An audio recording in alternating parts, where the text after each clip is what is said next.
Good evening, everybody. Good evening. Good evening, Good evening, sir. Good evening, sir. good evening, everybody. Good evening. चलिए start करते हैं आज का session. आप सभी लोगों को याद होगा लास्ट क्लास में we started with a new topic which is stoichiometry. हम चैप्टर 1 कर रहे हैं, some basic concepts of chemistry, and within this chapter we already have completed the concept of mole. Mole का हमने concept देखा था कि what is 1 mole and 1 mole refer किस चीज को करता है, 1 मोल क्वांटिटी क्या होती है, और through with the help of various examples we studied कि किस तरह से मोल कॉन्सेप्ट न्यूमेरिकल सॉल्विंग में यूज करा जाता है. बट ये पूरा चैप्टर मोल कॉन्सेप्ट बेस्ड चलता रहेगा, बट मोल कॉन्सेप्ट के अंदर छोटे छोटे सब टॉपिक्स आपको कवर करवाए जाएंगे. जैसे लास्ट क्लास में मैंने मोल कॉन्सेप्ट की ही एक नई ब्रांच स्टार्ट करवाई थी आपको, स्टोइकियोमेट्री. आई होप आप सभी लोगों को समझ में आ गया होगा स्टोइकियोमेट्री क्या होता है. कुछ स्टूडेंट्स लास्ट क्लास में एब्सेंट थे.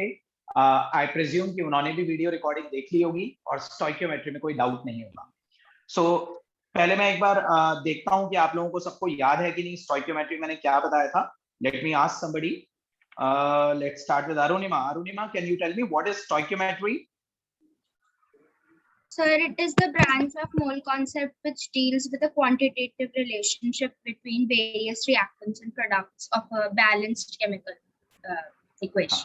And do you actually understand the meaning of this? Arunima, इसका मीनिंग भी समझ में आ गया ना आपको? Yes, sir. While solving certain numericals, कुछ numericals को solve करते वक्त we require a balanced chemical equation. कुछ numericals तो ऐसे होते हैं जिनमें कोई reaction की जरूरत नहीं होती, कोई equation लिखने की जरूरत नहीं होती. But there are certain numericals based upon mole concept जिसको solve करने के लिए हमें एक balanced chemical reaction लिखना होगा. And by looking at that balanced chemical reaction, हमें reactant और product के बीच में कोई quantitative relationship apply करनी होती है. या तो हमें किसी reactant के mass से प्रोडक्ट का मास रिलेट करके कैलकुलेट करना होता है, या फिर हमें मास से वॉल्यूम कैलकुलेट करनी होती है, या फिर मास से मोल्स रिलेट करनी होती है. There can be other relationships also. Volume volume relationship हो सकती है, मोल वॉल्यूम रिलेशनशिप हो सकती है, lots of relationship can be applied. लेकिन जो सबसे इंपॉर्टेंट 3 रिलेशनशिप्स इसमें यूज होती हैं वो मैंने आपको लिखवाई थी. Mass mass relationship, mass volume relationship and mole mass relationship. ठीक है, आज की क्लास में भी हम कुछ और प्रैक्टिस कंटिन्यू करेंगे इसी स्टोइकियोमेट्री पे बेस्ड. लास्ट क्लास में मैंने आपको कितने क्वेश्चंस करवाए थे stoichiometry based? Sir, 2. 2 questions and 1 homework. एक होमवर्क भी दिया था मैंने. Yes, sir. Yes, sir. ठीक है, तो क्या आप सब लोगों ने होमवर्क करा? Yes, sir. किसी को डाउट है? पहले बताइए किस किस को डाउट है उस होमवर्क के क्वेश्चन? एनीबॉडी? ओके, अरुणिमा आपको डाउट है. Anybody else? सो 4 स्टूडेंट्स के हैंड रेज हुए हैं डाउट के लिए. ओके, जिज्ञासा, जूही, यशस्वी, अंकित. अच्छा, टेल मी ट्रूली कि एक्चुअली में आप लोगों को डाउट है या आप होमवर्क करना भूल गए? जूही, सर डाउट है. ट्राई करा था आपने? Yes sir. चलिए देखिए, मैं आपको बताता हूँ. क्वेश्चन सबके पास लिखा हुआ है. आज कुछ स्टूडेंट्स ने न्यूली ज्वाइन करा है हमारे साथ. सो मैं एक बार क्वेश्चन दोबारा रिपीट कर रहा हूँ. जिन लोगों के पास क्वेश्चन नहीं है वो क्वेश्चन लिख लीजिए. अभी मैं आपको स्टोइकियोमेट्री बेस्ड एक न्यूमेरिकल सॉल्व करवाता हूँ और फर्दर प्रैक्टिस कंटिन्यू करेंगे. मैं वही वाला क्वेश्चन दोबारा रिपीट कर रहा हूँ. जो लोग नए जो लास्ट क्लास में प्रेजेंट नहीं थे, आज न्यूली ज्वाइन करा है, वो क्वेश्चन रिपीट लिख लीजिए. मैं बोल रहा हूँ. मैंने आपको जिंक वाला क्वेश्चन दिया था ना होमवर्क में. Yes, sir. सब लोग बताइए. Yes sir. Yes, sir. ठीक है, मैं क्वेश्चन रिपीट कर रहा हूं, सब लोग लिखिए. What mass of zinc, what mass of zinc, what mass of zinc is required to react completely, sorry, is required to produce, is required to produce, what mass of zinc is required to produce that much hydrogen, required to produce that much hydrogen, required to produce that much hydrogen on reaction with HCl, on reaction with HCl,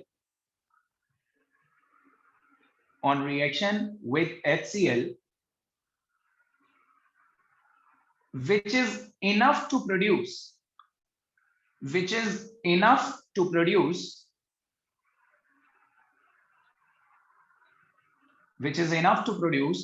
4 moles of ammonia, 4 moles of ammonia through Haber's process. 4 moles of ammonia through Haber's process. 4 moles of ammonia through Haber's process. और Haber's process के आगे मैंने bracket में एक equation दी थी आपको, N2 plus 3H2 gives 2NH3. ये याद रखिएगा, ये अमोनिया की इंडस्ट्रियल मैन्युफैक्चरिंग होती है. This is the manufacturing of ammonia, जिसमें हम डाई नाइट्रोजन को डाई हाइड्रोजन से रिएक्ट करके देखते हैं. ठीक है, सो ये याद रखिएगा, this process is called Haber's process. इसे हेबर्स प्रोसेस कहते हैं.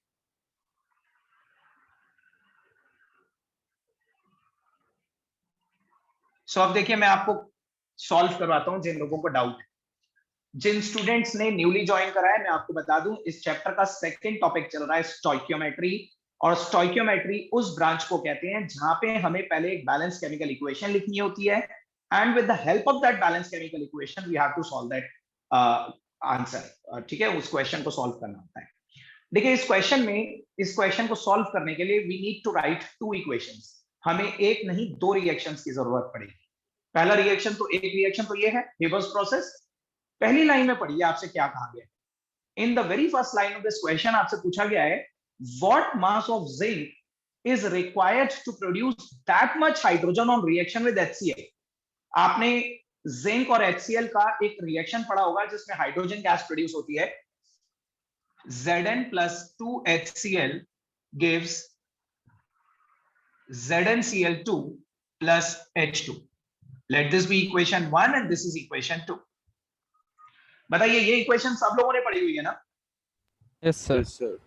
आपको पता है कि Yes, sir. आप सभी लोगों को पता है कि जिंक को अगर हम HCl से रिएक्ट करें तो हाइड्रोजन लिबरेट होती है. अब सब लोग ध्यान से कॉन्सेप्ट सुनिएगा, नोट मत करिए, बाद में नोट करिएगा. सब लोग ध्यान से कॉन्सेप्ट सुनिए. देखिए, अमोनिया बनाने के लिए, in order to manufacture ammonia we need hydrogen. हमें हाइड्रोजन चाहिए होती है. और अमोनिया बनाने के लिए जितनी भी हाइड्रोजन हमें चाहिए ना, ये हमें कहां से मिलती है? ये हाइड्रोजन हम यहां से लेते हैं. पहले हम जिंक को HCl से रिएक्ट करके हाइड्रोजन बनाते हैं, और फिर उस हाइड्रोजन को नाइट्रोजन के साथ रिएक्ट करके अमोनिया. तो ये याद रखिएगा, अमोनिया बनाने के लिए हमें जितनी भी वॉल्यूम ऑफ हाइड्रोजन रिक्वायर्ड है, वो सारी की सारी हाइड्रोजन हमें इस वाले रिएक्शन से ऑब्टेन करनी होती है. और क्वेश्चन आपसे क्या पूछा गया है? क्वेश्चन आपसे ये पूछा गया है, व्हाट मास ऑफ जिंक का मास निकालना है हमें. मास, what mass of zinc is required to produce that much hydrogen which is enough to produce 4 moles of ammonia. अगर हमें 4 मोल ऑफ अमोनिया बनानी है, तो उस 4 मोल ऑफ अमोनिया के लिए जितनी भी हाइड्रोजन चाहिए, उतनी हाइड्रोजन कितने जिंक से प्रोड्यूस हो. क्वेश्चन समझ रहे हैं आप? 4 मोल अमोनिया बनाना है हमें. हमारा अल्टीमेट गोल क्या है? To manufacture 4 mole of ammonia. उस 4 मोल ऑफ अमोनिया बनाने के लिए हमें जितनी भी हाइड्रोजन चाहिए, वो सारी की सारी हाइड्रोजन हमें कितने मास ऑफ जिंक से ऑब्टेन हो. This is the question. ठीक है, सो अब देखिए, मैं रिलेट करता हूं फ्रॉम इक्वेशन 1. पहले आप इक्वेशन नंबर 1 से देखिए. If 2 moles of ammonia is produced by 3 moles of hydrogen, आपको इक्वेशन से दिख रहा है कि 2 moles of ammonia is produced by 3 moles of hydrogen, तो 4 moles of ammonia will be produced by 4 mole of ammonia will be produced by how much hydrogen? 6 moles. 6 moles. तो सबसे पहले तो हम यही स्टार्ट करते हैं कि if 2 mole NH3 is produced by 3 mole H2, अगर 2 mole of ammonia is produced by 3 moles of H2, तो it implies हमें चाहिए 4 moles of ammonia. 4 moles NH3 will be produced by 6 moles hydrogen. ठीक है, अगर 2 मोल ऑफ अमोनिया 3 मोल हाइड्रोजन से produce होता है, तो अगर हम इसको डबल कर दें, 2 का 4 कर दें, तो वो भी डबल हो जाएगा। 2 moles of ammonia will be produced by 6 moles of hydrogen. और हमें ये पता लगाना है कि ये 6 मोल ऑफ हाइड्रोजन कितने मास ऑफ जिंक से मिलेगा। अब देखो, ध्यान से देखो, स्टेप 2 फ्रॉम इक्वेशन 2। आप देख सकते हो 1 मोल ऑफ हाइड्रोजन, ये 1 मोल है, 1 mole of hydrogen is produced by 1 mole of zinc. Equation number 2 से दिख रहा है 1 mole of hydrogen is produced by 1 mole of zinc, तो 6 moles of hydrogen will be produced by 6 moles of zinc. ठीक है, Yes, sir. So if 1 mole H2 is produced by 1 mole zinc, so it implies 6 moles hydrogen will be produced by 6 moles Zn। ठीक है, तो हमें ये तो पता चल गया कि हमें मोल्स ऑफ Zn 6 चाहिए, लेकिन हमसे पूछा गया मास ऑफ Zn। अब इसके लिए ये याद रखिएगा, 6 मोल्स ऑफ Zn का मतलब होता है 6 into 65.3 gram, because molar mass of zinc is 65.3। ठीक है, जिंक का जो मोलर मास होता है वो 65.3 होता है। 65.3 मोलर मास का मतलब है 1 मोल का मास। ठीक है, तो याद रखिएगा 1 मोल ऑफ जिंक का मास 65.3 है, तो 6 मोल्स ऑफ जिंक का मास 6 into 65.3 हो जाएगा। किसी ने सॉल्व करा था, बताइए क्या आंसर आया? 392.28 grams. सब लोग बताइए सर, क्या ये आंसर सही है? 391.8 391.8 आया। 391.8। This is the exact answer, 391.8। ठीक है, एक बार फिर से देखिए, इस क्वेश्चन में कोई कैलकुलेशन तो थी नहीं, बस लास्ट में एक छोटा सा मल्टीप्लिकेशन कराया हमने। Otherwise the question was to be related from the equation. बहुत सिंपल सा क्वेश्चन था। हमसे पूछा गया था calculate the mass of zinc which is required to produce that much hydrogen which is enough to produce 4 moles of ammonia. 4 mole of ammonia बनाने के लिए कितना मास ऑफ जिंक रिक्वायर्ड होगा? तो 4 moles of ammonia 3 moles of hydrogen से बनती है, sorry 2 moles of ammonia 3 मोल से बनती है, तो 4 mole of ammonia 6 moles of hydrogen से बनेगी। ठीक है, और अगर 1 मोल हाइड्रोजन 1 मोल जिंक से ऑब्टेन होता है, तो 6 मोल हाइड्रोजन 6 मोल जिंक से ऑब्टेन होगा, और 6 मोल जिंक का हमने मास निकाल दिया। दैट्स इट, सिंपल सा क्वेश्चन था। बताइए सबको समझ में आ रहा है कि नहीं? Yes, sir. Yes, sir. Yes, sir. Yes, sir. चलिए जल्दी से नोट कर लीजिए, जिन्हें भी डाउट था जल्दी से नोट करिए इसे। हम एक और बहुत इंपॉर्टेंट क्वेश्चन करेंगे।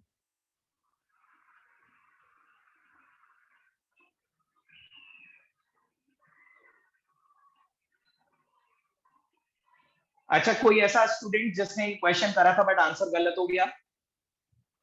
एनीबॉडी जिसने कुछ और कॉन्सेप्ट लगाया? Shreya, yes sir. करा था आपने? यस सर, मेरा आंसर 390 ग्राम था। वो तो फिर कैलकुलेशन एरर जरा। आपने मास ऑफ जिंक क्या लिया था? 65? 65। Yes sir. हाँ एग्जैक्टली 65 लिया होगा ना। ठीक है, तो कोई बात नहीं, वो दैट डजंट मैटर, बट मैं ये पूछ रहा हूँ किसी का अलग ही तरीका था, अलग ही मेथड से करा था, तो वो बताइए।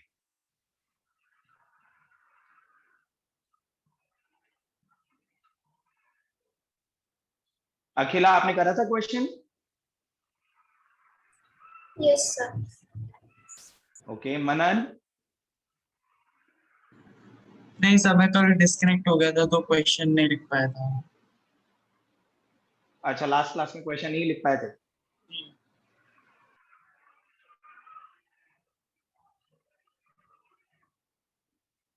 इसे नोट करिए और नोट करके मुझे बताइए, फिर मैं आपको नेक्स्ट क्वेश्चन देता हूं।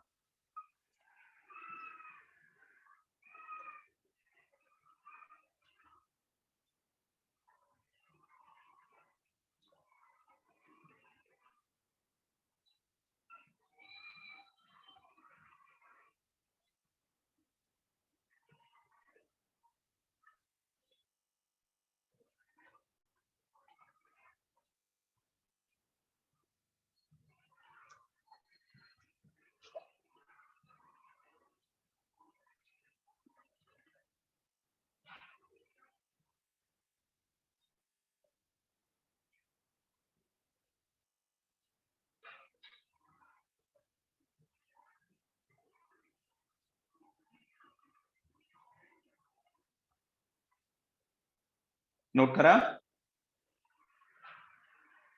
Yes, sir.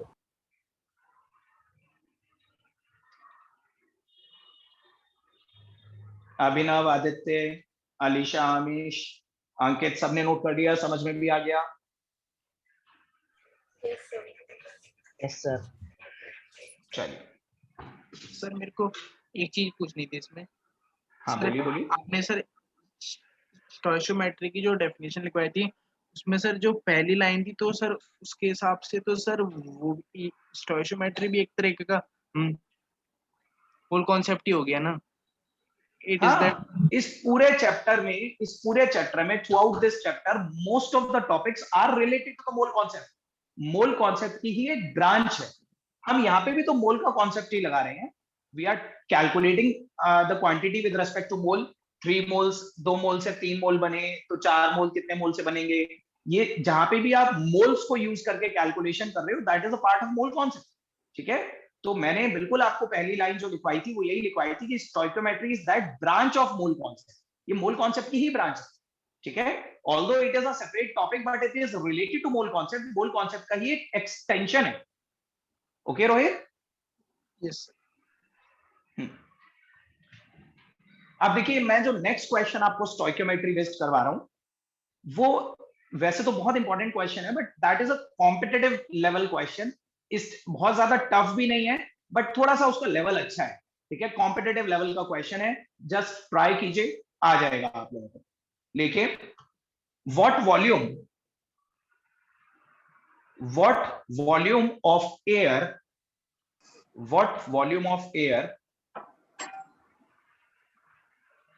what volume of air at STP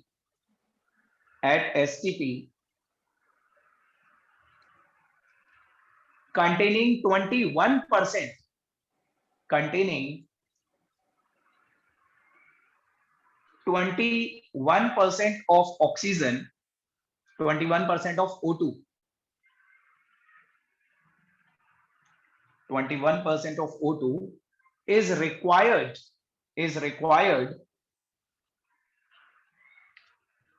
to completely combust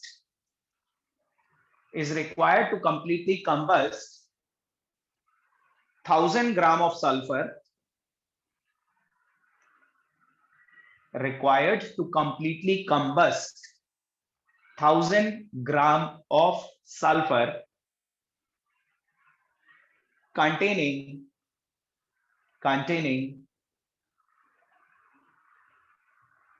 4%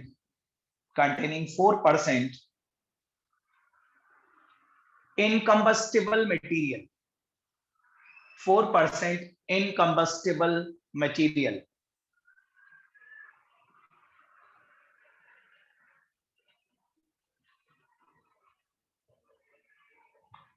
Let me repeat the question once again. एक बार मैं फिर रिपीट कर रहा हूं, एक बार मैच कर लीजिए, कुछ मिस तो नहीं हुआ। What volume of air at STP containing 21% of O2? What volume of air at STP containing 21% of O2 is required to completely burn 1000 gram of sulfur which contain 4% incombustible material. Okay, एक बार question को बहुत ध्यान से पढ़िए, देखिए क्या पूछा गया है और एक बार अभी ट्राई कीजिए। In case you have doubt तो मुझे बताइए, पहले 2 मिनट ट्राई कीजिए।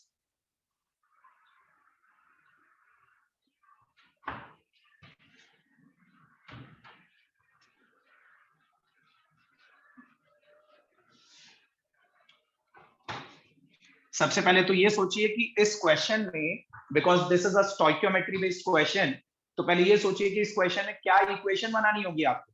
You have to write certain reaction, तो वो रिएक्शन सोचिए क्या बनाना होगा और उसके बाद प्रोसीड करिए।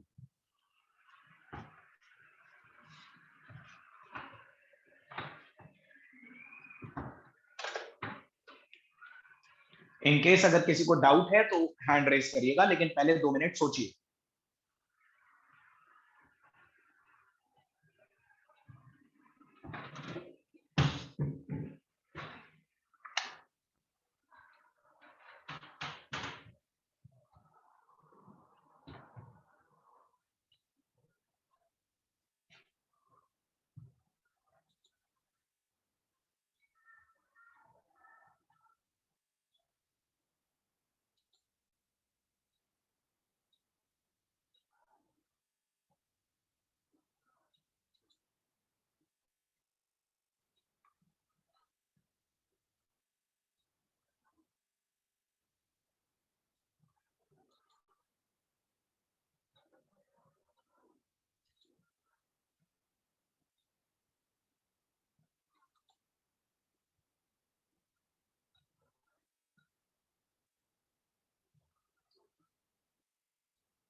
ऑलरेडी मुझे एक स्टूडेंट का आंसर मिल गया है, और बताइए किस किसका आंसर आ गया, और जिसको डाउट है हैंड रेज करिएगा।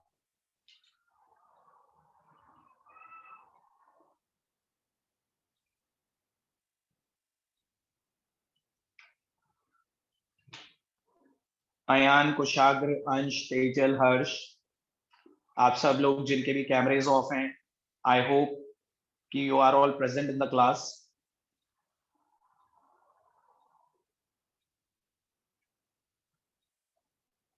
आप सभी लोगों को बोला गया था कि you have to switch on the camera, keep your camera on.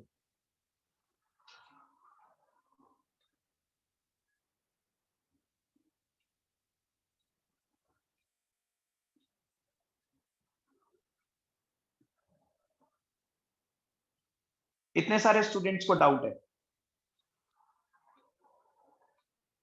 चलिए, और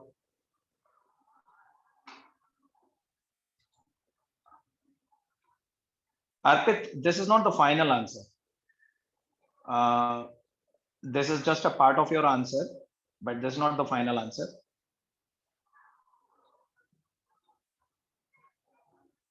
Alicia, this is just a part of your answer. This is not the final answer.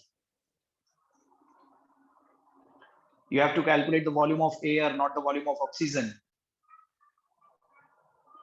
Arpit, Alicia.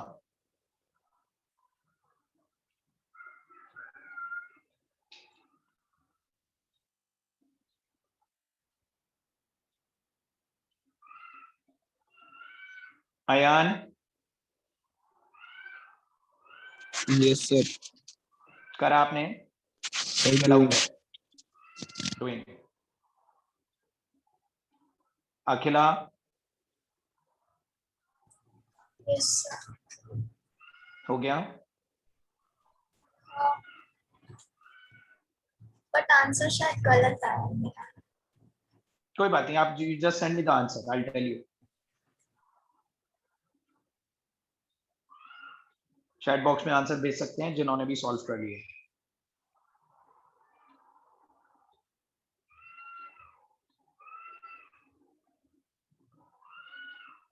चलिए, मैं बताता हूं आपको जिसको भी डाउट है।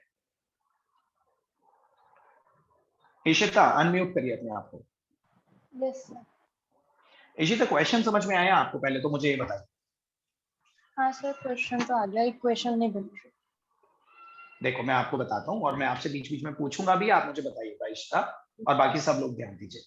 देखिए, आपसे पूछा गया है कि what volume of air is required to completely what volume of air is required to completely burn 1000 gram of sulphur. देखिए, मास ऑफ सल्फर हमें दे रखा है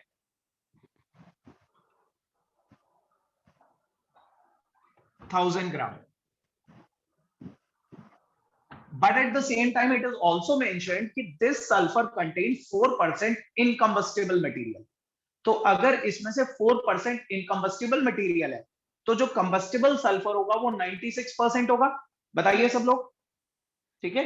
तो सबसे पहले combustible sulfur निकालते हैं। combustible sulfur is 96% of 1000 and that would be 960 ग्राम। तो बेसिकली हमारे पास 960 ग्राम ऑफ सल्फर है, जिसे कंबस्ट करने के लिए कितनी वॉल्यूम ऑफ एयर रिक्वायर्ड होगी, ठीक है? वो हमें पता लगाना है, volume of air, not the volume of oxygen. लेकिन पहले हमें स्टेप 1 में वॉल्यूम ऑफ ऑक्सीजन कैलकुलेट करनी पड़ेगी। देखिए स्टेप 1, आपको जो रिएक्शन लिखना था वो ये था, S plus O2 gives SO2। This is the combustion of sulphur. Sulphur oxygen के साथ कंबस्ट होकर सल्फर डाइऑक्साइड प्रोड्यूस करता है। एंड आपको पता है कि 1 मोल ऑफ सल्फर का जो मास होता है, this is 1 mole of sulphur, this is 32 gram, ठीक है? So from this balanced equation can we say कि 32 gram of sulphur is combusted by 1 mole of O2। बताइए, ये तो इक्वेशन से दिख रहा है ना? 1 mole of sulphur 1 mole of O2 से कंबस्ट हो रहा है, इसका मतलब 32 gram of sulphur 1 mole of O2 से कंबस्ट हो रहा है। Yes sir. बताओ, ठीक है? सो देखिए, 32 gram of sulphur require 1 mole of O2, 1 mole O2 combustion के लिए 32 ग्राम ऑफ सल्फर को 1 मोल ऑफ O2 चाहिए. It implies 32 gram of sulfur require 22.4 liters of O2 at STP. Yes. Because ये भी आप लोगों को मालूम है कि 1 mole of any gas is always 22.4 liter at STP. बताओ, ये सबको मालूम है ना कि 1 मोल किसी भी गैस का 22.4 लीटर के बराबर होता है. तो अगर 32 ग्राम को 1 मोल रिक्वायर्ड है, तो हम ये भी कह सकते हैं कि 32 ग्राम को 22.4 लीटर ऑफ O2 रिक्वायर्ड है. सही है. तो अगर 32 ग्राम ऑफ सल्फर को इतना ऑक्सीजन रिक्वायर्ड है, तो 960 ग्राम ऑफ सल्फर को कितना रिक्वायर्ड होगा? तो it implies 960 gram sulphur will require 22.4 divided by 32 into 960. into 960 liters of O2, and that would be 672 liters of O2. But this is not the final answer. ये तो हमने volume किस चीज की निकाली है? तो हमने वॉल्यूम ऑफ O2 निकाल दी. बट हमसे पूछी गई है what volume of air containing 21% of oxygen. हमें एयर की वॉल्यूम निकालनी. ठीक है, कि एयर की कितनी वॉल्यूम रिक्वायर्ड है. अब देखो, ये पहले बताइए, यहां तक समझ में आया सबको? Yes, sir. Yes, sir. Yes. पहले आप लोग जिसको भी डाउट था ना, पहले इतना नोट करिए, फिर मैं इसे मिटा के सेकेंड पार्ट बता. पहले सब लोग यहां तक नोट करो. This is step 1. और इसमें कोई डाउट है तो मुझे बता दो, मैं दोबारा एक्सप्लेन कर दूंगा.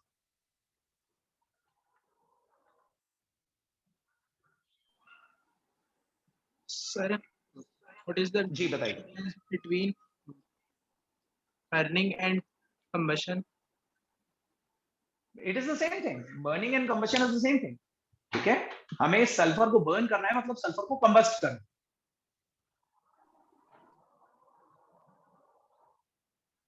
ओके, काफी स्टूडेंट्स का ऑलरेडी मेरे पास सही आंसर आ गया है. अर्नव, अयान, अग्रिम, अखिला, आपने भी करेक्ट कर दिया आंसर. अमेश, ओके, और सबसे पहले आया था अनुराग. ये आप लोगों के आंसर सही हैं. बाकियों को मैं बताता हूँ.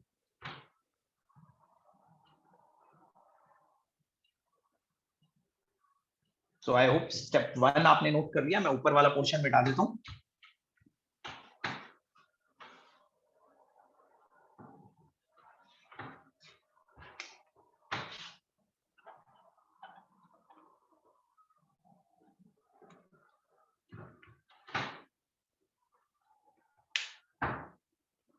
सबने स्टेप 1 नोट करा?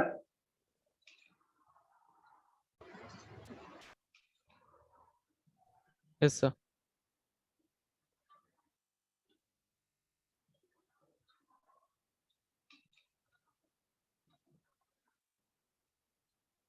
ठीक है, सबने नोट कर लिया मेरे ख्याल से. अब देखिए, हमसे पूछा गया what volume of air containing 21% of oxygen. अगर एयर में 21% ऑक्सीजन है, 21%, तो इट इंप्लाइज कि 100 litres of air will contain 21 litre of O2. बताइए, 100 लीटर एयर में ऑक्सीजन कितना लीटर होगा? 21 लीटर. ठीक है, तो देखिए, if 21 liters of O2, 21 liter of O2 is present in 100 liter air, because 21% percentage is always out of 100. तो 21% oxygen है, इसका मतलब अगर आप 100 लीटर एयर लोगे तो उसमें से 21 लीटर ऑक्सीजन होगी. तो if 21 liter of O2 is present in 100 liter of air, तो this much O2 is present in how much volume of air?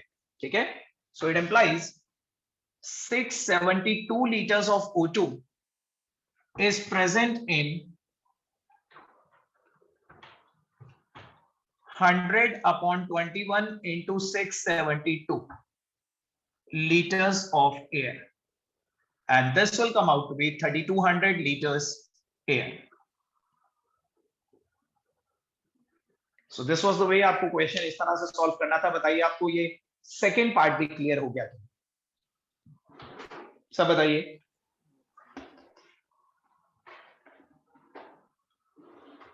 जिन लोगों के भी हैंड रेस था, दिशा, मनन, कृपा, दिव्यांश, श्रीजन, हिमांशु, अग्रिम, सबको क्लियर है? Yes, sir. Yes, sir. Yes, sir. Okay. Aryan Yadav, आपको भी समझ में आ रहा है? आपकी फर्स्ट क्लास है आज? Yes sir. ओके। प्रिया, आपको समझ में आया? Yes, sir.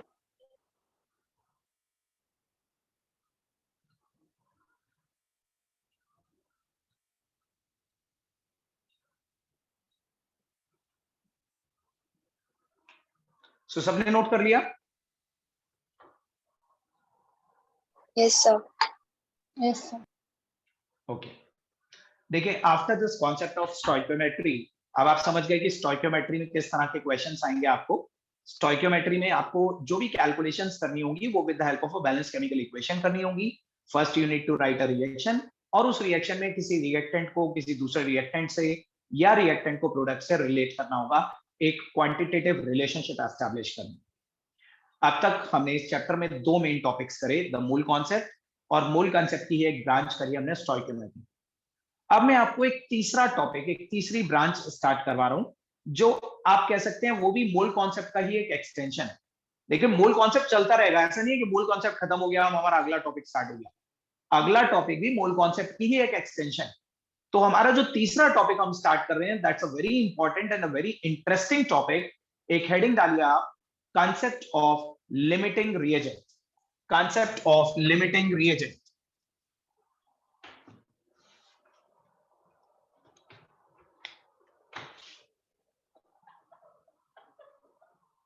Concept of limiting reagent।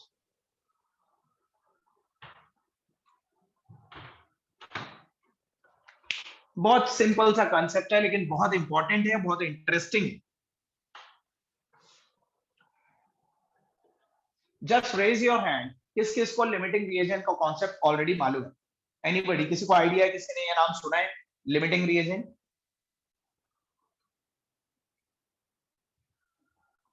किसी ने भी ये नाम नहीं सुना, लिमिटिंग रिएजेंट? ओके, चलिए। देखिए, लिमिटिंग रिएजेंट की पहले डेफिनेशन लिखिए, फिर मैं आपको एक्सप्लेन करता हूं। Just right the definition. Limiting reagent is that reactant, limiting reagent is that reactant which is present in lesser amount, and which is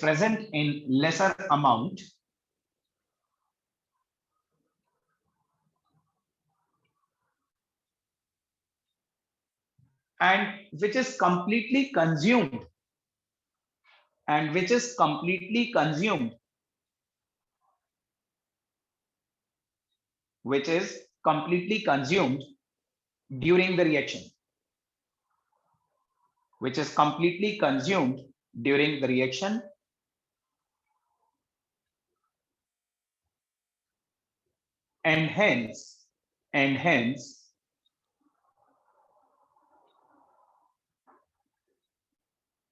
during the reaction, and hence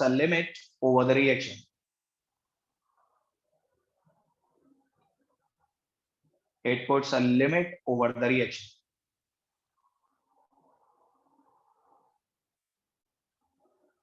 लिखा आपने?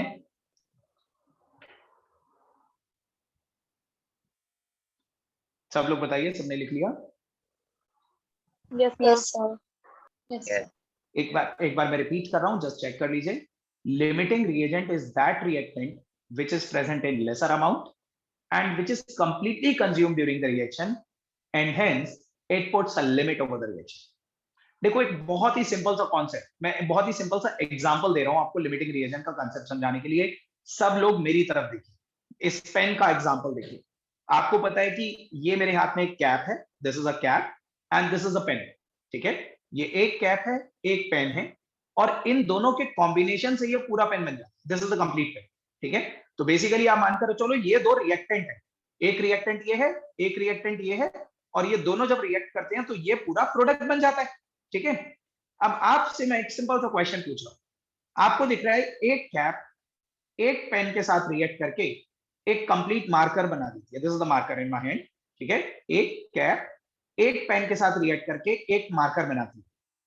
तो बताइए, अगर मैं आपको ऐसी 5 कैप्स देता हूं, देयर आर 5 कैप्स, ध्यान से सुनना, 5 कैप्स देता हूं मैं आपको, और 10 ऐसे पेन देता हूं, 10 पेन, 5 कैप और 10 पेन, तो कंप्लीट मार्कर कितने बना दोगे? 5 ही बनेंगे ना? ठीक है, देखो मैंने आपको ये पेन कितने दिए थे? ये पेन मैंने आपको 10 दिए, 10, but in spite of that आप मेरे को कंप्लीट पेन 5 ही बनाकर दे पाओगे, क्योंकि एक रिएक्टेंट कम क्वांटिटी में। ठीक है, 1:1 के रेशियो में ये रिएक्ट कर रहे हैं। मैं एक चीज आपको ज्यादा दे रहा हूं, दूसरी चीज कम दे रहा हूं, तो जो रिएक्शन पे लिमिट लगेगी वो इसकी वजह से लगेगी। जब तक ये कैप है तब तक तो ये रिएक्ट करते रहेंगे और पेन बनते रहेंगे। जैसे ही ये कैप खत्म हो जाएगी आपका रिएक्शन होना भी बंद हो जाएगा। तो इन दोनों में से लेसर क्वांटिटी में कौन है, कैप या पेन? कैप। और कैप पहले खत्म हो जाएगी, कैप पहले खत्म हो जाएगी, तो इसलिए cap is the limiting reagent. ठीक है, cap will put a limit over the reaction. जब तक कैप है तब तक रिएक्शन चलता रहेगा। जैसे ही कैप खत्म हो गई, चाहे पेन आपके पास एक्सेस में बचे रह जाएं, लेकिन रिएक्शन रुक जाएगा। ये पेन अकेला तो किसी के साथ रिएक्ट नहीं कर पाएगा। तो दो रिएक्टेंट में से वो रिएक्टेंट जो कम क्वांटिटी में होता है, जो पहले कंज्यूम्ड हो जाता है सारा, और जिसकी वजह से रिएक्शन को रुकना पड़ता है, उस रिएक्टेंट को हम लिमिटिंग रिएजेंट कहते हैं। I hope you are getting my point. Limiting reagent का कॉन्सेप्ट बहुत सिंपल है। लिमिटिंग रिएजेंट वो रिएक्टेंट होता है जो कम क्वांटिटी में प्रेजेंट होता है और जो पहले कंज्यूम हो जाता है, कंप्लीटली कंज्यूम हो जाता है। बेशक दूसरा रिएक्टेंट बचा रहे, लेकिन अगर एक रिएक्टेंट कंज्यूम हो गया तो उसकी वजह से पूरा रिएक्शन रुक जाएगा कि नहीं, बताइए? So that's why we say कि limiting reagent is that reactant, limiting reagent is that reactant which puts a limit over the reaction, जो रिएक्शन के ऊपर एक लिमिट लगा देता है। एक और एग्जांपल देखो, बोर्ड पे एक और एग्जांपल देखिए। 1 मोल ऑफ H पॉजिटिव, ये 1 मोल ऑफ H पॉजिटिव है, plus 1 mole of OH negative, ये 1 मोल ऑफ OH नेगेटिव है। They react with each other to produce 1 mole of water, 1 mole of water। एक H plus एक OH negative के साथ react करके 1 mole of water बना। ठीक है, मैं आपको देता हूं 2 moles of H plus 6 moles of OH negative, तो वाटर कितने मोल्स बन जाएंगे? 2 वाटर 2 मोल्स ही बनेंगे, 2 मोल्स वाटर। तो बताइए what is the limiting reagent, H positive या OH negative? कौन limiting reagent? H positive. Positive. So limiting reagent is that reactant which is present in lesser amount and which is completely consumed during the reaction. और ये strictly याद रखिएगा, जब मैं आपसे बोल रहा हूं ना कि limiting reagent is that reactant which is present in lesser amount, तो amount word का क्या मतलब है? Amount word से हमारा मतलब है moles। amount से हमारा मतलब mass नहीं है, amount से हमारा मतलब volume भी नहीं है, अमाउंट से हमारा मतलब है मोल्स। ठीक है, लिमिटिंग रिएजेंट वो रिएक्टेंट होता है जो कम, जिसके कम मोल्स होते हैं। ठीक है, जिसका कम मास नहीं, जिसका कम वॉल्यूम नहीं, जिसके कम मोल्स। हमेशा आपको लिमिटिंग रिएजेंट मोल्स की टर्म्स में प्रेडिक्ट करना है, मास की टर्म्स में या वॉल्यूम की टर्म्स में प्रेडिक्ट नहीं करना। ठीक है, सो जिसके भी कम मोल्स होंगे वो पहले कंज्यूम्ड हो जाएगा, वो खत्म हो जाएगा और उसकी वजह से रिएक्शन को रुकना पड़ेगा। So I hope you are getting my point. बाकी की प्रैक्टिस हम क्वेश्चंस के साथ करेंगे, देखते हैं कि किस टाइप के क्वेश्चंस पे आते हैं, कैसे उसे अप्लाई करा जाए। एक बहुत ही सिंपल से, बहुत ही इजी से क्वेश्चन से स्टार्ट कर रहे हैं। सब लोग लिखे question.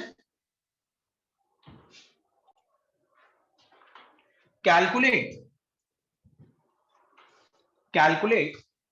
The mass of MgS obtained, calculate the mass of MgS, magnesium sulfide, calculate the mass of MgS obtained,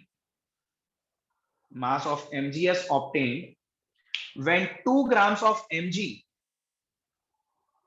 when 2 grams of Mg is treated with 2 grams of sulfur.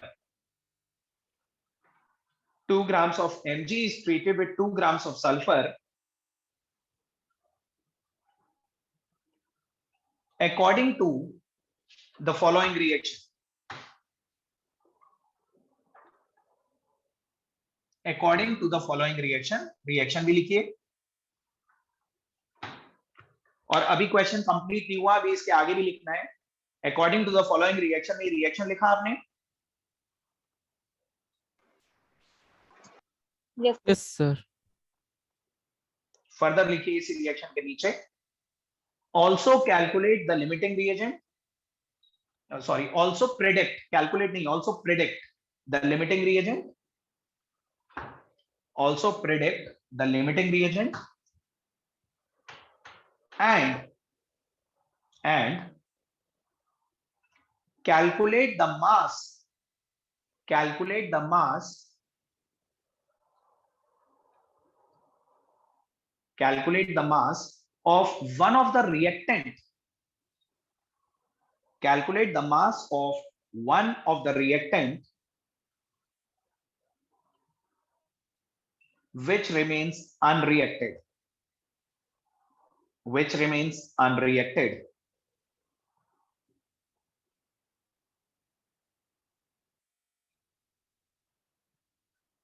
देखिए इस question के 3 parts हैं. एक part में तो आपसे ये पता लगाया है, पूछा गया है फर्स्ट पार्ट में कि what mass of MgS is obtained. What mass of MgS is obtained when 2 gram of Mg is treated with 2 gram of sulphur. Second part में आपसे पूछा गया what is the limiting reagent, sulphur और Mg में से कौन limiting reagent है. और तीसरे पार्ट में पूछा गया है calculate the mass of one of the reactant that remains unreacted. जो भी एक्सेस वाला रिएक्टेंट है अगर कोई है तो वो कौन सा है. तो पता लगाइए. सबसे पहले तो calculate the mass of MgS. Try करो सब लोग. किसी को कोई डाउट है तो मुझे बताइए.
आप में से किस किस को लग रहा है कि 2 ग्राम Mg 2 ग्राम सल्फर के साथ रिएक्ट करके 4 ग्राम MgS बना लेगा? This is a very simple question. और किस किस को ये लग रहा है कि अगर 2 ग्राम सल्फर है 2 ग्राम Mg है तो कोई भी लिमिटिंग रिएजेंट नहीं है? बताइए फ्रैंकली.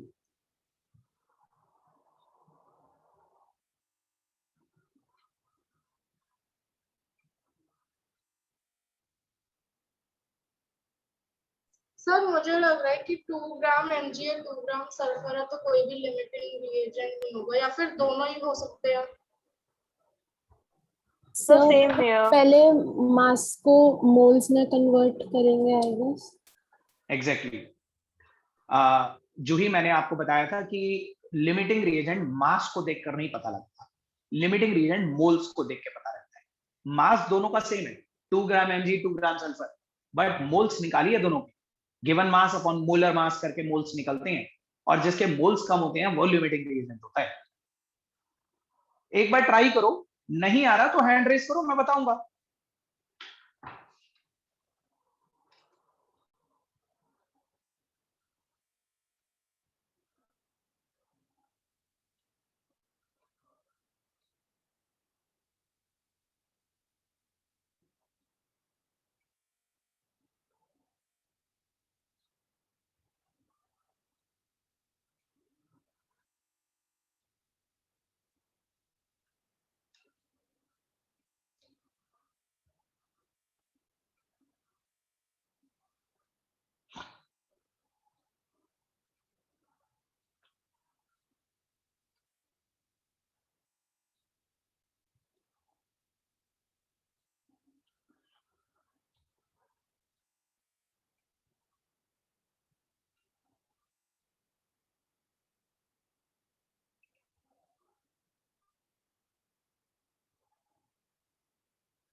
बताइए किस किस को डाउट है?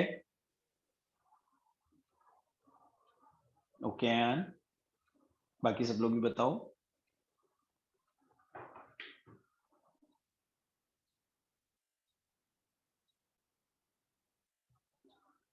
जूही अनम्यूट करिए।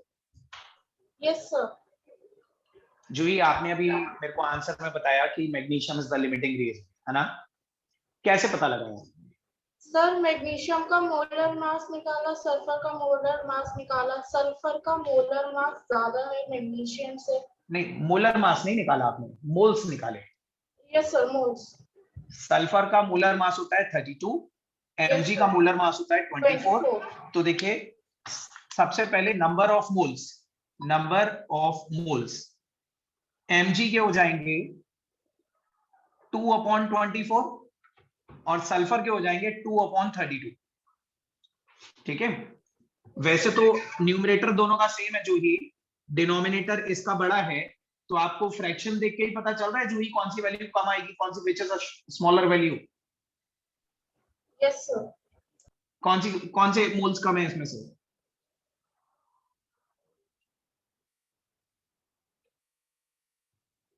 To is the given mass, 2 gram given mass है। 24 ग्राम मैग्नीशियम का मोलर मास है। 2 डिवाइडेड बाय 24 और 2 डिवाइडेड बाय 32, इसमें से कौन सी वैल्यू छोटी है Juhi? Sir 2 divided by 16। 2 sorry divided sir, by 1 by 16। 1 by 16, जब 2 डिवाइड बाय 32 छोटी है। आप इसे सॉल्व भी कर लीजिए। जब आप इसे सॉल्व करोगे तो ये आएगा 0.083 मोल्स ऑफ Mg, और जब आप 2 डिवाइडेड बाय 32 करोगे तो ये आएगा 0.062 मोल्स ऑफ सल्फर। ठीक है, आप सब लोग देखिए, मैंने दोनों के मोल्स आपको दिखाए। कौन से मोल्स कम है? सल्फर के मोल्स कम है। ठीक है, तो अब आप इक्वेशन से देखिए फर्स्ट पार्ट, स्टेप 1। आपको इक्वेशन से दिख रहा है? देखो एक चीज मैं आपको बता दूं सब लोग, हमारा जो प्रोडक्ट बनेगा ना, प्रोडक्ट कितना बनेगा, सब लोग ध्यान से सुनिए। हमारा जो प्रोडक्ट बनेगा वो कितना बनेगा, ये एक्सेस रिएजेंट डिसाइड नहीं करेगा, ये लिमिटिंग रिएजेंट डिसाइड करेगा। जैसे मैंने आपसे पूछा था कि पूरे पेन कितने बनेंगे, तो कैप को देखकर आपने डिसाइड करा, क्योंकि कैप 5 थी तो आपने बोला पूरे पेन 5 बनेंगे। बेशक ये वाले पेन तो मैंने 10 दे रखे थे, लेकिन पूरे पेन 10 तो नहीं बने। ठीक है, तो जो लिमिटिंग रिएजेंट होता है वो डिसाइड करता है हमारा प्रोडक्ट कितना बनेगा। तो हमारा MgS कितना बनेगा वो सल्फर से डिसाइड होगा, वो मैग्नीशियम से डिसाइड नहीं होगा। तो आप फर्स्ट पार्ट देखिए, 1 mole of sulphur produce 1 mole of MgS। तो if 1 mole sulphur produce 1 mole MgS, तो 0.062 मोल of sulphur will produce 0.062 moles of MgS। 0.062 mole sulfur will produce 0.062 mole MgS। और देखो एक MgS का मोलर मास कितना होता है? 24 प्लस 32 यानी कि 56। एक मोल का मास 56 होता है, तो 0.062 मोल्स का मास कितना होगा? 0.062 इंटू 56। एंड ये सॉल्व करना था आपने फर्स्ट पार्ट के लिए। This should be 3.472 grams, 3.472 grams MgS। तो पहले तो ये बताइए आप लोगों को, ये first part, what mass of MgS is obtained, किसी को भी जरा सा भी डाउट है तो मुझे बताओ इसमें। Yes sir, please explain it again. देखो एक बार शेयर दोबारा से समझो। हमें ये दे रखा था 2 ग्राम्स ऑफ Mg और 2 ग्राम ऑफ सल्फर आपस में एक दूसरे के साथ रिएक्ट कर रहे हैं। ठीक है, लेकिन हमें सबसे पहले ये पता लगाना होता है कि इन दोनों में से लिमिटिंग रिएजेंट कौन है। और लिमिटिंग रिएजेंट मास को देखकर नहीं पता चलता, लिमिटिंग रिएजेंट मोल्स को देखकर पता चलता है। हमें ये देखना होगा मोल्स किसके कम है। अब आपको मोल का फॉर्मूला मालूम है ना, गिवन मास अपॉन मोलर मास, सबको मालूम है मोल का ये फॉर्मूला? Yes sir. तो देखिए मैग्नीशियम के मोल हो गए 2/24 यानी कि 0.083, सल्फर के मोल हो गए 2/32 0.062। श्रेया इन दोनों में से कम मोल्स किसके हैं? सल्फर सल्फर के, तो सल्फर ही डिसाइड करेगा प्रोडक्ट कितना बनेगा, because this is the limiting reagent. जो कम मोल होते हैं जिसके, वही लिमिटिंग रिएजेंट होता है ना, और लिमिटिंग रिएजेंट डिसाइड करता है कि प्रोडक्ट कितना बनेगा। ये बात आपको समझ में आ रही है कि लिमिटिंग रिएजेंट डिसाइड करता है प्रोडक्ट कितना बनेगा, या इसमें डाउट है? है ना? तो देखो, अगर एक MgS एक सल्फर से बनता है, 1 mole of sulphur 1 mole of MgS produce करता है, तो 0.062 moles of sulphur 0.062 moles of MgS produce करेंगे। बताइए, ये भी क्लियर है? ठीक है। अब 1 मोल MgS का मास है 56 ग्राम, 1 मोल का मास है 56 ग्राम 24 Mg का और 32 सल्फर का। तो अगर 1 मोल का मास 56 ग्राम है, तो 0.062 मोल्स का मास कितना होगा? 0.062 into 56, तो इतना मास MgS बनेगा। पहले पार्ट को हमने, फर्स्ट पार्ट में यही पूछा गया था ना, what mass of MgS is obtained. तो फर्स्ट पार्ट आ गया समझ में श्रेया, और बाकी सबको भी आ गया? Second part was very simple. Second part में पूछा गया था which is the limiting reagent, तो वो तो हमें ऑलरेडी पता चल गया, sulphur is the limiting reagent, is the limiting reagent. ठीक है। एंड थर्ड पार्ट तो और भी सिंपल है। सब लोग थर्ड पार्ट का आंसर बताइए जरा चैट बॉक्स में मुझे। Calculate the mass of one of the reactant that remains unreacted. सबसे पहले तो ये बताओ, कौन सा रिएक्टेंट अनरिएक्टेड बचा रह गया? Mg। तो वो Mg कितना ग्राम बचा रह गया, वो मेरे को चैट बॉक्स में बताइए।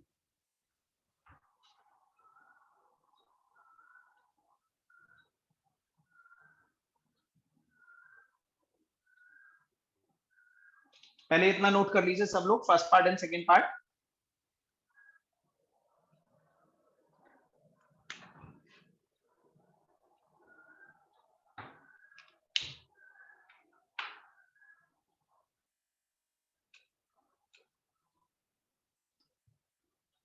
कृपा एंड कुशाग्र, ये तो आपने नंबर ऑफ मोल्स बता दिए, मास पूछा गया है, मास।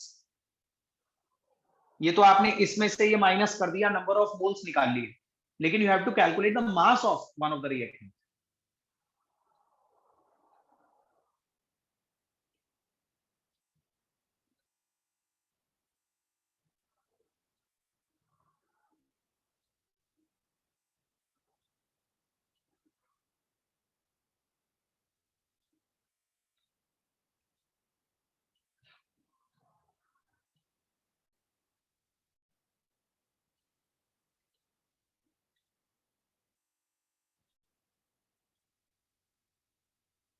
आस्था, आपको समझ में आ गया ये पूरा? Yes sir. Okay. Harsh, Himanshu, सबको क्लियर है ना? माधव,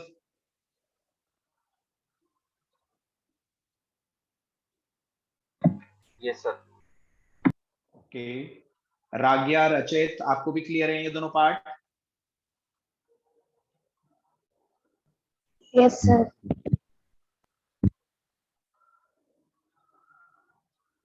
तेजल, उत्कर्ष,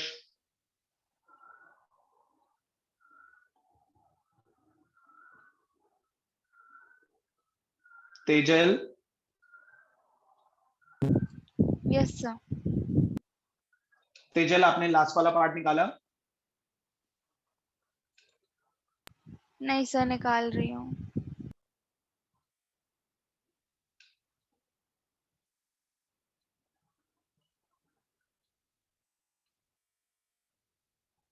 अंकित भार्गव, अनम्यूट करिए। Yes sir. अंकित, आपने मेरे को आंसर भेजा 1.176 gram of Mg will be less. कैसे पता लगाया? सर मोल्स ऑफ Mg में से मोल्स ऑफ सल्फर माइनस करके इनटू 56। 56 क्यों? आप सर अच्छा बताओ, मोल्स ऑफ Mg से मोल्स ऑफ सल्फर माइनस करोगे तो किसके मोल्स बचेंगे? सर Mg के। तो Mg के मोल्स को Mg के मोलर मास से मल्टीप्लाई करो ना 24 से। 56 से क्यों कर रहे हो? Okay sir. देखो, उसकी भी जरूरत नहीं है। एक बड़ा सिंपल सा कॉन्सेप्ट जो लास्ट क्लास में भी आप में से किसी स्टूडेंट ने बोला था, आई एम सॉरी मैंने इक्वेशन मिटा दी, एक बार मैं दोबारा लिख देता हूं। Mg plus S gives Mgs। देखो, हमारे पास टोटल मास ऑफ रिएक्टेंट कितना था? टोटल मास ऑफ रिएक्टेंट जो हम लेकर चले थे that was 2 gram of Mg and 2 gram of sulphur, यानी कि 4 ग्राम हम टोटल मास ऑफ रिएक्टेंट लेकर चले थे, है ना? उस 4 ग्राम में से MgS कितना बन गया? 3.472 ग्राम MgS बन गया।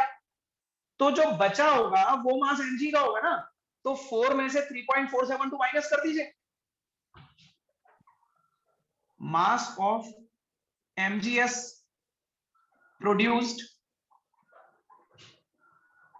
is 3.472 ग्राम। तो mass of Mg left will be 4 minus 3.472। बताइए ये कॉन्सेप्ट समझ में आ रहा है कि नहीं आ रहा?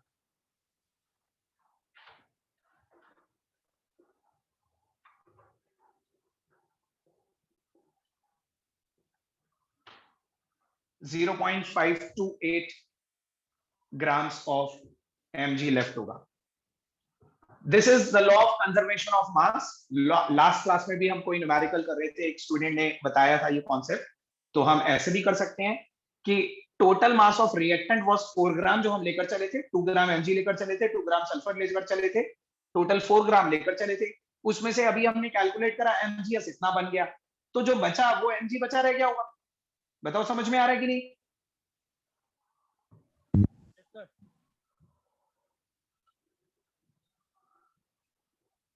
क्लियर है? सबने नोट भी कर लिया? Yes, sir. Yes, sir. Yes, sir. ठीक है। Kushagra, any doubt? Sir, in the first part when you were finding the moles of magnesium and sulfur, so sir, why didn't we take the you did not involve the Avogadro number in it, sir? उसको भी तो divide करना हमें नहीं, उसका जरूरत क्या थी बताओ? एवोगैड्रो नंबर की जरूरत क्या थी? हम we were supposed to calculate the mass of MgS। तो जब हमें मास ऑफ MgS कैलकुलेट करना था, then why what is the need to involve the number of atoms? Avogadro तो नंबर ऑफ एटम होते हैं ना, हमें एटम की तो कोई कैलकुलेशन ही नहीं करनी थी, हमें तो सीधे MgS का मास निकालना था। ठीक है, तो आप बताइए क्या उसकी जरूरत थी एवोगैड्रो नंबर को इन्वॉल्व करने की? Sir, but we were just supposed. हाँ बोलो बोलो। sir, when you divided 2 by 24, sir, how it is Okay. equal to the number of moles? I did not get that. Kushag, do you know the formula of number of moles? बताओ कुशागर, आपने number of moles का formula पढ़ा है?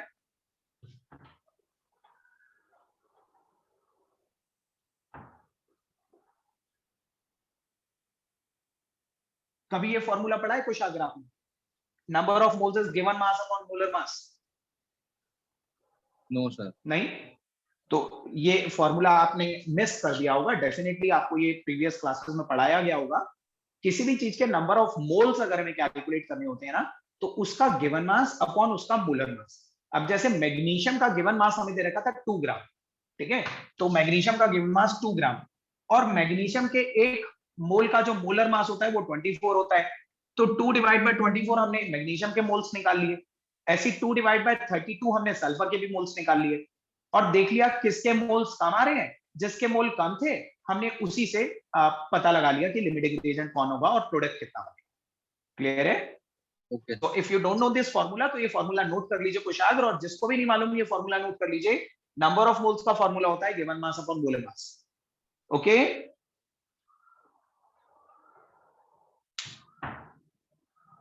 सबको clear है? Yes, sir. Yes, sir. Sir. देखिए, limiting reagent पे based NCERT की बैक एक्सरसाइज का एक क्वेश्चन दे रहा हूं मैं आपको। इनफैक्ट 2 क्वेश्चन होमवर्क के लिए दे रहा हूं, आप जस्ट क्वेश्चन मार्क कर लीजिए। क्वेश्चन नंबर 1.23 एंड 1.24 लिख लीजिए, बस बुक बाद में ओपन कर लीजिएगा, कॉपी पे लिख लीजिए 1.23 and 1.24। These are the question based upon limiting reagent, NCERT की बैक एक्सरसाइज के क्वेश्चन हम ये नेक्स्ट क्लास में डिस्कस करेंगे। प्रिया, कोई डाउट आपको?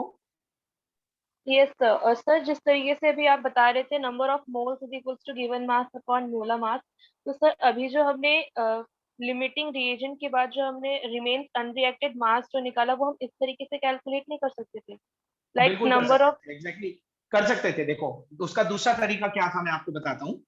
हमारे पास moles of mg left, moles of mg left हम निकाल सकते थे 0.083 माइनस 0.062। आपको पता है मैग्नीशियम के इतने मोल्स थे, सल्फर के इतने मोल्स थे, तो अगर मैग्नीशियम के मोल्स में से सल्फर के मोल्स माइनस कर देते तो हमारे पास मैग्नीशियम के जो बचे हुए मोल्स थे वो आ जाते। ये याद है आपको? ये आया समझ यस में? सर, मैंने कैलकुलेट सर उसी तरीके से किया है, इसलिए पूछ रही थी। हाँ हाँ ठीक है, उससे भी नियरली, उससे थोड़ा बहुत आंसर में वेरिएशन आएगा क्योंकि हमने ये पूरी वैल्यू नहीं निकाली है, वैल्यू आगे भी जा रही होगी 0.083 के आगे। Yes sir. ठीक है, तो आपने 0.021 को फिर 24 से मल्टीप्लाई करा था।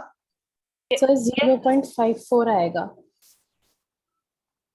उससे उससे आंसर 0.54 आ रहा था।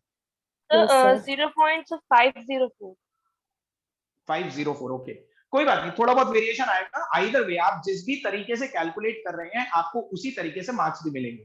ठीक है, मतलब ऐसा नहीं है कि ये आंसर गलत है या वो वाला आंसर गलत है, जिस तरीके से कैलकुलेट करा है अकॉर्डिंग टू दैट पे जो भी आंसर होगा उसके मार्क्स मिलेंगे। ठीक है,